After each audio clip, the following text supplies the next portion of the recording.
Prophet Bajinder Singh ji के ऊपर जो आरोप लगे हैं यौन शोषण का। तो जो केस के बारे में नहीं जान रहा है तो उन लोग को क्या मालूम है कितना आजीवन किसको कहते हैं और आजीवन करवास किसको कहते हैं। आजीवन करवास में बेल होने के उसको लिए जितना दिन का साजा बने हैं वो उतना दिन काटना पड़ जाएगा। जीवन कारावास है, उसमें कितना दिन तक हो? उसमें 14 बरस काटने पड़ जाएगा। 14 बरस ना तो 10 बरस में निष्कांस हो जाए, 7 बरस में हो जाए, 7 बरस हो अच्छा। जाए, सात अच्छा, ये बरस भी दिन हमने रात जेल में जुड़ाता है दिन। और प्रोफेट बजिंदर सिंह जी के चर्च के फॉलोवर हैं, तो आपको घबराने और डरने की जरूरत नहीं है। 14 मतलब 7 साल, 7 साल के बाद वो वापस आएंगे ही आएंगे। मैं आपको बता रहा हूँ कि ये भाई को भी ऐसे ही जीवन बना कारावास हुआ था जेल। कारावास हो गया था, पर जब हमने प्रार्थना किया और हमने ही ये भाई छूट गए हैं। था कि हमें भी डर था हाँ। कि आजीवन बांध दिए तो हमने 14 साल का सब प्रार्थना करे प्रभु में रहिए। विरोधी कोई लोग हैं। बात ना, मजाक उड़ाने वाला को उड़ाने दीजिए, परमेश्वर सब सबको जय मसीह की। मैं पास्टर विनय बाबू। तो आज हम बात करेंगे प्रोफेट बजिंदर सिंह जी के ऊपर जो आरोप लगे हैं यौन शोषण का, बलात्कार का, रेप का, और जो कोर्ट है उनको जीवन कारावास के घोषित कर दिया है कि इनको जीवन कारावास होगा, जीवन भर वो जेल में रहेंगे। पर आज सभी कोई मसीह जन जो उनके फॉलोअर्स हैं, परमेश्वर के लोगों जो हैं, वो सब कोई आज उदास है, निराश है, क्योंकि वो कैसे निकलेंगे? अब तो जीवन भर निकलेंगे ही नहीं। पर आज हम उस व्यक्ति से मिलाना चाहते हैं जो जो जीवन कारावास ने, जज ने, कोर्ट ने दे दिया था जीवन कारावास। पर क्या हुआ? किसे जब हमने प्रार्थना किया और ये 5 महीना के बाद ये भाई वापिस आ गए, तो आज हम इनसे सुनेंगे। हाँ, जय मसीह। जय मसीह की। जय मसीह की। तो आप किस केस में मतलब आप गए थे वहां पे? हम 302 के मुर्दाले थे। आपके ऊपर मर्डर का जब केस लादा गया था, हाँ, तो 5 साल तक आपने केस लड़ा केस लड़े। और 5वां साल आपको बता दिया कि जीवन कारावास कर दिया था। पेपर आउट कर दिया, पेपर आउट कर दिया कि आजीवन इनको 16 आदमी के अति कर दिया, आजीवन बांध दिया। आप इन लोग जल्दी पूरा पेपर में छाप दे, जल्दी इन लोग निकलेंगे नहीं। तो जो केस के बारे में नहीं जान रहा है तो उन लोग को क्या मालूम है कितना आजीवन किसको कहते हैं और आजीवन करवास किसको कहते हैं। आजीवन में और आजीवन करवास में बहुत फर्क है। हम्म। अच्छा, तो जो प्रोफेट जी हैं, बजिंदर सिंह जी हैं, तो इनको केस लादा गया कि बलात्कार केस में। हाँ, तो इसमें लिखा फैसला सुनाया जज ने कि इनको जीवन भर मानो जीवन कारावास हो गया। तो इसका मतलब क्या? मतलब वो जीवन भर रहेंगे? और कितने में आदमी हैं?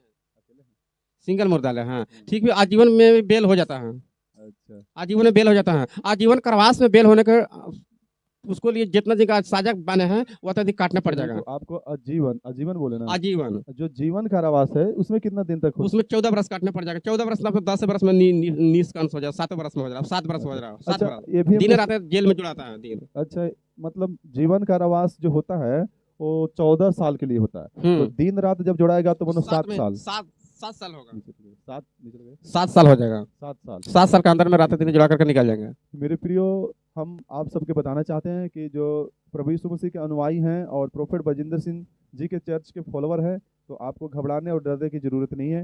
वो जीवन कारावास में ऐसा नियम है कि 14 साल, 7 साल, 20 साल ऐसा करके नियम है। तो अगर उनको 14 साल भी रहना होगा तो दिन और रात का जोड़ाता है। तो 14 मतलब 7 साल, 7 साल के बाद वो वापिस आएंगे ही आएंगे, लौट जाएंगे। हाँ। मैं आपको बता रहा हूँ कि ये भाई को भी ऐसे ही जीवन बना हुआ था जेल। कारावास हो गया था, पर जब हमने प्रार्थना किया और हमने उसके लिए बोला कि यही जो महीना है दिसंबर का महीना जिसमें ये भाई छूट जाएंगे, मैंने बोला था इनकी पत्नी को, और उस वही दिसंबर के महीने मतलब 5 महीने ही ये भाई छूट गए हैं। तो इसलिए हम आपको बताना चाहते हैं कि जो उनके अनुयायी है, जो उनके फॉलोअर्स है, आप घबराए नहीं, चिंता न करें। पूरे परिवार फैमिली के शांति पर बनाए रखे, आजीवन बना है, घबराने की कोई जरूरत नहीं है, इनका बेल हो जाएगा। हाँ, हाई कोर्ट से। बस। अच्छा, आप बताइए कि आप जब जेल में गए थे तो आपको ऐसा लग रहा, क्या लगता होगा? ऐसा लगता था कि हमें भी डर था कि आजीवन बांध दिया तो हमने 14 साल काटने पड़ जाएगा, 14 साल काटने पड़ जाएगा। सब लोग कैदी लोग उसमें पुराना थे, एक से क्रिमिनल थे, एक से क्रिमिनल थे अंदर में। बोले अरे भाई तुम लोग तो 16 आदमी है यार, तुम लोग तो 6 महीने के अंदर में 6 दिन है, 6 दिन रहेगा, 6 महीने नहीं, 6 दिन के अंदर में तुम लोग निकल जाएगा। और सही 6 महीने 8 दिन होते हो तो हम लोग पूरा परिवार पूरा निकाल गए। अच्छा, आप अभी अभी आपका कैसा जीवन है, हमारे परिवार में आप कैसे रह कर रहे हैं? अब बहुत सुखी चैन से है। अब वो भी केस करता है, जो हम लोग सब छूट करके आए, तो अभी हाई कोर्ट में वो लड़ना चाहता है कि हाई कोर्ट में इन लोग को फीस सजा सुनाएंगे, हियरिंग करेंगे। जो आप उनको क्या बताना चाहते हैं, जैसे कि बजिंदर प्रोफेट बजिंदर सिंह जो हैं, उनके पूरा दुनिया में मतलब लाखों लोग उनके अनुयायी फॉलोअर्स हैं। उनके चर्च में हर ताजपुर होता है, रात को होता है चंडीगढ़ में, जिसमें लाखों लोग आते हैं और पूरा दुनिया में देश विदेश में भी उनका ब्रांच है चर्च का। तो आप उन लोगों को क्या कहना चाहते हैं? उन लोगों डरे और घबराए हुए हैं, उनको लगता है कि हमारा प्रोफेट जी अब बाहर नहीं आएंगे, उनको क्या बताना चाहते हैं? नहीं, उन वो भी कोई दिक्कत नहीं है, सबकी सब प्रार्थना करें, प्रभु में रहिए, विश्वास करें और बाइबल किताब पढ़ते रहे, उनका नाम करते रहे, तो बाद वो निकल जाएंगे। निकल जाएंगे। इस तरह से उनको सब्र दिवाइए। हर जितना यीशु मसीह वाला जो भी है, बंदी भाई बंदी बंदी जो जुड़े हुए हैं, उन लोग सभी को यही करने प्रार्थना करवाइए कि नहीं वो निकल जाएंगे, विश्वास करवाइए और विश्वास कीजिए, निकल जाएंगे। अच्छा एक बात आओ, बहुत से भाई लोगन हैं, आज लोग सभी कोई वीडियो बना रहे हैं कि वो पास्टर गलत किया, रेप किया, और बहुत से लोग पार्टी भी मना रहे हैं, जो उनके लोग कुछ लोग विरोधी थे बजिंदर सिंह के, तो वो लोग पार्टी भी मना रहे हैं, खुशहाली मना रहे हैं। तो जो प्रभु के लोग वो भी है, और जो पार्टी मना रहे हैं प्रभु के लोग वो भी है, तो क्या ऐसे करना चाहिए? नहीं है? इनके लिए क्या क्या बोलना चाहते हैं? जो लोग आनंद मना रहे हैं, कुछ लोग उनके विरोधी कोई लोग बात ना, मजाक उड़ाने वाला उड़ाने दीजिए, परमेश्वर सब उन लोग देख रहे हैं।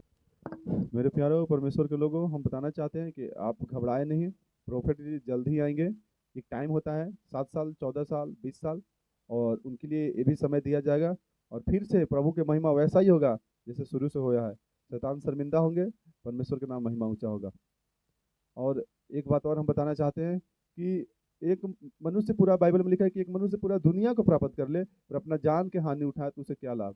तो इसलिए क्या गलती है क्या गलती नहीं है वो हम नहीं जानते हैं, पर मेरा वीडियो का बनाने का मतलब ये था, लोगों को अंदर जो लग रहा है कि हमारे प्रॉफिट नहीं आएंगे, तो ऐसा नहीं होगा, वो आएंगे, वो जल्द ही आएंगे। प्रार्थना करिए, प्रार्थना से सब कुछ संभव है।